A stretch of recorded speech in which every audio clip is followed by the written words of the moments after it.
بہلول نے حضرت جنید بغدادی سے پوچھا، شیخ صاحب کھانے کے آداب جانتے ہیں؟ کہنے لگے، بسم اللہ کہنا، اپنے سامنے سے کھانا، لقمہ چھوٹا لینا، سیدھے ہاتھ سے کھانا، خوب چبا کر کھانا، دوسرے کے لقمے پر نظر نہ کرنا، اللہ کا ذکر کرنا، الحمدللہ کہنا، اول و آخر ہاتھ دھونا۔ بہلول نے کہا، لوگوں کے مرشد ہو اور کھانے کے آداب نہیں جانتے؟ اپنے دامن کو جھاڑا اور وہاں سے اٹھ کر آگے چل دیے۔ شیخ صاحب بھی پیچھے چل دیے۔ مریدوں نے اصرار کیا، سرکار وہ دیوانہ ہے، لیکن شیخ صاحب پھر وہاں پہنچ کر پھر سلام کیا۔ بہلول نے سلام کا جواب دیا اور پھر پوچھا، کون ہو؟ کہا، جنید بغدادی جو کھانے کے آداب نہیں جانتا۔ بہلول نے پوچھا، اچھا بولنے کے آداب تو جانتے ہوں گے؟ جی الحمدللہ، متکلم مخاطب کے مطابق بولے، بے موقع، بے محل اور بے حساب نہ بولے، ظاہر و باطن کا خیال رکھے۔ بہلول نے کہا، کھانا تو کھانا، آپ بولنے کے آداب بھی نہیں جانتے؟ بہلول نے پھر دامن جاڑا اور تھوڑا سا اور آگے چل کر بیٹھ گئے۔ شیخ صاحب پھر وہاں جا پہنچے اور سلام کیا۔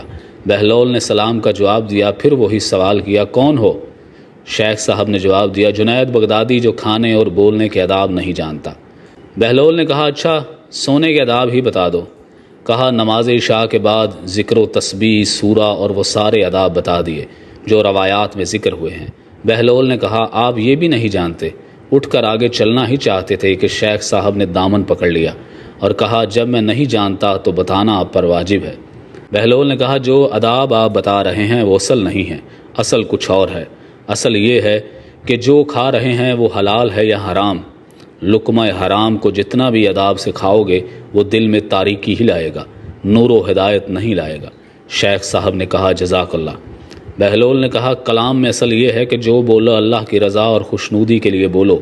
اگر کسی دنیاوی غرض کے لیے بولو گے یا بیہودہ بولو گے تو وہ وبال جان بن جائے گا۔ سونے میں اصل یہ ہے کہ دیکھو، دل میں کسی مومن یا مسلمان کا بغض لے کر یا حسد و کینہ لے کر تو نہیں سو رہے، دنیا کی محبت، مال کی فکر میں تو نہیں سو رہے، کسی کا حق گردن پر لے کر تو نہیں سو رہے۔ یہ سونے کے آداب ہیں۔